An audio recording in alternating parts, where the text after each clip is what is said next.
Sähän syöt vähän mitä sattuu ja milloin sattuu. Niinpä. Tammikuussa Kaamoksen pimeimpinä päivinä K-Supermarket selvittää, pystyykö Sodankylä nujertamaan kaamosväsymyksen syömällä paremmin.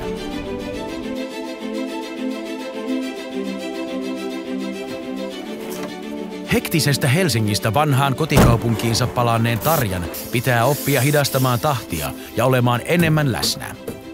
Tarjan on ollut tarkoitus rauhoittua, aloittaa liikkuminen ja tutustua kyläyhteisöön, mutta kaikki on jäänyt toistaiseksi puolitiehen. Sun ruokarytmi on ihan todella epäsäännöllinen. Et esimerkiksi kun katson sitä päiväkirjaakin, niin sähän syöt vähän mitä sattuu ja milloin sattuu. Niinpä. Sä tarvitset rauhoittumista ja sitten sä tarvit keskittymistä. Mulla menee kaikki aika siihen touhuamiseen, että niin minä vaan sitten yksinkertaisesti ala tekemään mitään ruokaa ja illalla sitten otan leipää. Ja sitten mulla on sulle semmoinen pieni yllätys. Jaha. Nyt me aloitetaan karkkilokko. Ensimmäisessä haasteessaan Tarja lähtee etsimään rauhaa aamuihinsa valmistamalla täydellisen aamupalan. No minäpä tehdään nyt tässä sitten tuorepuuroa, jota en ole ikinä kyllä tehnytkään. Että saa nähdä. On kyllä niin helppo resepti, että ei tarvi insinööritaitoja, kun tätä tekee. Vadelmia pitääkö näille tehdä mitään? Ei mitään. Ne on ihan jäässä. Vanhan tuosta noin.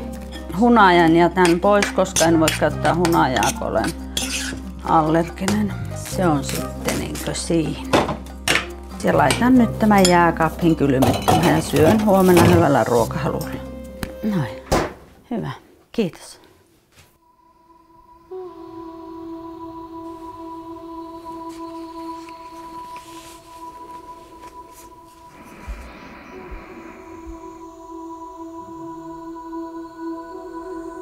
Meditaatio on oikein mukava, että aikaisemmin olen sitä harrastanut, mutta tästä on tosi kauan aikaa, että tulen käyttämään kyllä.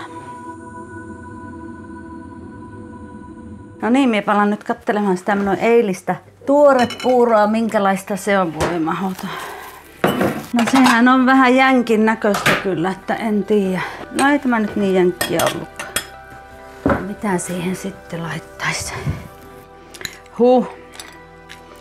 Pane omenahilloa tähän, jos se auttaisi tätä makua.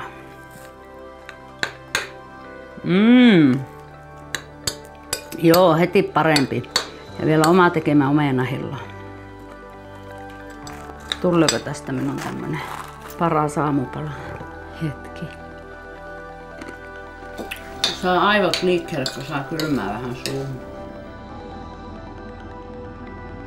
3. hyvinvointihaastepäivä. Ruuaksi tein broilerin linssipata, joka oli tosi hyvää. Ja sitten tietenkin tuorepuuron pöhisemässä jääkaapissani aamua varten. Ja nyt mikä tässä on mahtava, mitä olen huomannut, että mulla ei ole niin verensokerit laskenut ollenkaan, eikä mulla ole kyllä ollut nälkä. Että eikö nyt vaan meditaatiohommia. Heippa! Pitääkö Tarjan karkkilakko vai alkaako makea hammasta kolottaa? Ensi kerralla Tarja pääsee tankkaamaan kunnon treeniä varten.